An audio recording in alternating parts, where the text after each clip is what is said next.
Hi విను. New year అంటే యువతకి అదేవిధంగా కొంతమందికి గుర్తొచ్చేది ఏంటంటే డ్రింక్స్ లేకుండా న్యూ ఇయర్ ఏంటి?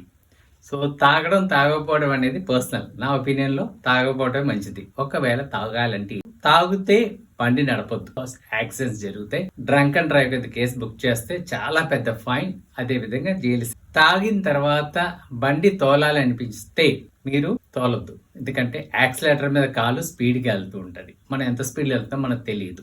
With in fraction of seconds లో యాక్సిడెంట్ జరుగుతుంది. మన ఇంటి దగ్గర మన కోసం వెయిట్ చేసే వాళ్ళు ఉన్నారు. ఒకవేళ ఒక పార్టీకి వెళ్ళి తాగి రావాలనుకుంటే మీరు ఏం చేయాలి? మీ తాగని ఫ్రెండ్ తో డ్రైవ్ చేయించుకోండి. లేకపోతే ఈ రోజు మనకి అగ్రిగేటెడ్ యాప్స్ ఉన్నాయి కదా, ఓలా లేకపోతే ర్యాపిడో, ఊబర్, ఇలాంటివి యూస్ చేసి మీరు ట్రావెల్ చేయండి.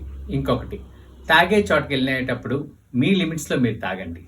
దయచేసి షార్ట్స్ తాగొద్దు. షార్ట్స్ అనేది చాలా ఫాస్ట్ గా కిక్ ఎక్కుతుంది.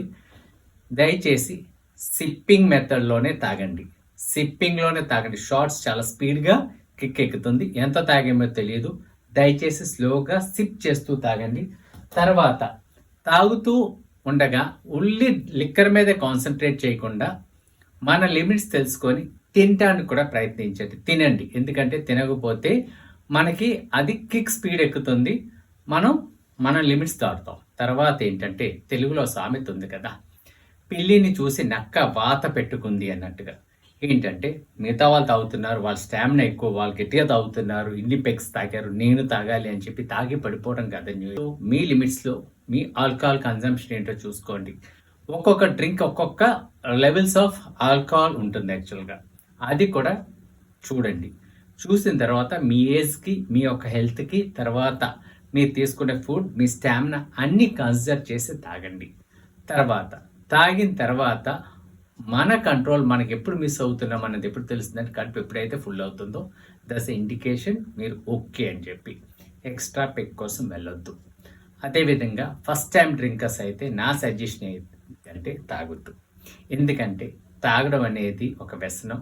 దీనికి బానిస అవుతే జీవితాంతం బానిస అవుతారు. ఒక్కసారి ఫన్ కోసం స్టార్ట్ చేస్తారు, తర్వాత అది లైఫ్ లాంగ్ కంటిన్యూ అవుతూ ఉంటుంది, ఒక హ్యాబిట్ కింద మారుతుంది. అలాంటి వాళ్ళు ఉంటే ఇక్కడ కమెంట్ చేయండి. మీ న్యూ ఇయర్ మీ డ్రింకింగ్ స్టార్ట్ చేసి ఈ జర్నీ కంటిన్యూ చేస్తున్న వాళ్ళు ఎవరైనా ఉంటే కమెంట్ చేయండి. తాగిన తర్వాత డ్రంక్ అండ్ డ్రైవ్ అనేది వద్దు. ఒకవేళ మీకు డ్రైవ్ చేయడం కుదరకపోతే ఎక్కడైనా రూమ్ కానీ లేకపోతే ఎక్కడైనా కొంత టైం స్టే చేసి మీకు ఇక్కంతా దిగిన తర్వాత మీరు ట్రావెల్ చేయండి. బికాస్ న్యూ ఇయర్ పూట ఒక యాక్సిడెంట్ కానీ, ఒక డెత్ కానీ, లేకపోతే మన వాళ్ళని ఇంకోళ్ళు ఇబ్బంది పట్టడం కూడా మంచిది కదా. ఏమంటారు? Happy living and happy new year.